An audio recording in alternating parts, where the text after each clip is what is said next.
재난이 발생한 뒤 알게 된 한국의 재난 대비 복구 능력. 일본은 재난 후진국이다. 태풍이 지나간 13일 오전 9시 아베는 특별재난대책본부를 구성하고 인명구호와 시설물 복구를 시작한다고 밝혔습니다. 이에 대해 일본 네티즌들은 지난 태풍 피해도 아직 복구가 되지 않아 정전사태도 이어지고 있는데 이번엔 급이 다른 피해인데 복구가 얼마나 걸릴지 제대로 복구를 서두를지 의문이 든다고 지적. 태풍이 오기 전 재난대책본부를 가동하고 24시간 감시하며 피해가 발생하면 늦어도 몇 일 내에 복구를 완료하는 한국 정부의 재난 대비 모습이 부럽다고 하면서 재난 복구의 주도적 역할을 재난을 당한 지역 주민들에게 떠넘기는 현재 재난 시스템은 한국 정부처럼 정부 주도로 바뀌어야 한다고 목소리를 높이고 있습니다. 아베의 특별재난대책본부 발표 뉴스에 특이한 댓글을 소개해보면 10월 1일 소득세 인상에 별 반응을 보이지 않던 국민인데 재난을 이유로 소득세에 대한 항의를 하고 있습니다. 정부가 재정적자를 더 감수하고 소득세를 5%까지 낮춰달라는 건데요. 지금 일본은 GDP 대비 235%의 엄청난 국가채무가 큰 문제로 떠오르고 있는 상태입니다. 이 댓글도 증세에 대한 거부감이 재난보다 더 불만인 댓글인데요. 아베는 재난이 있으면 증세하지 않겠다고 했는데 최근에 재난이 많았는데 증세했다. 거짓말한 것이다. 자민당에 더 세뇌당하지 말고 깨어나 보자. 지금의 자민당은 보수 정당이 아니다. 라며 아베를 원색적으로 비난하고 있습니다.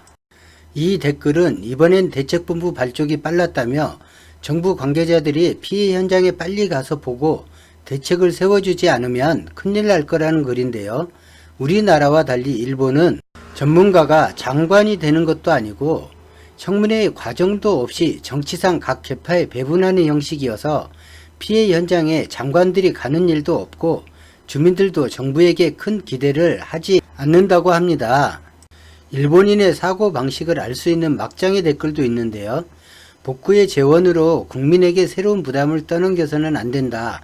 즉 세금을 쓰지 말라고 하면서 자연재해의 위험은 스스로 부담하는 것이 원칙이다. 강이 있으므로 그 지역의 자연의 혜택을 누리고 살았기 때문에 재해의 손실도 당연히 감수해야 한다. 우와, 이런 사고가 가능하네요. 또 다른 댓글은 이재민에 대한 의로운 대응을 부탁한다고 하면서 이전의 재난의 피해 복구가 늦어지는 이유와 최근 불거진 복구 비용의 부정 문제를 밝혀달라고 합니다. 재난 댓글들을 보면 일본인들에게는 근본적으로 인권이나 생명에 대한 존중의식이 부족해 보입니다. 과거사 문제나 한국에 대한 혐한이 조금 이해가 됩니다. 재난에 힘들어하는 일본 국민에게 심심한 위로를 보냅니다. 그러나 그 재난보다 비교할 수 없는 참혹한 세월을 일본에게 당한 한국인들을 지금도 조롱하는 일본인들의 속마음이 명확하게 드러났고 알고 있기에 불매운동을 멈춘다든지 일본에 성금을 낸다든지 이런 마음은 조금도 없다는 것이 한국인의 입장입니다. 이런 재난 상황에서도 산케이신문은 한국의 신라면만 진열대에 남아있었다며 즐거워하는 기사를 썼습니다. 일본은 변하지 않습니다. 마음 더 단단히 잡읍시다. 한국인은 최초의 나라를 세울 때부터 홍익인간 이념에 담긴 도덕적 가치 규범과 인간 존중 정신, 협동적인 윤리사회 질서와 준법 정신으로 살아온 우수한 민족입니다. 오늘 영상은 여기까지입니다. 시청해 주셔서 고맙습니다.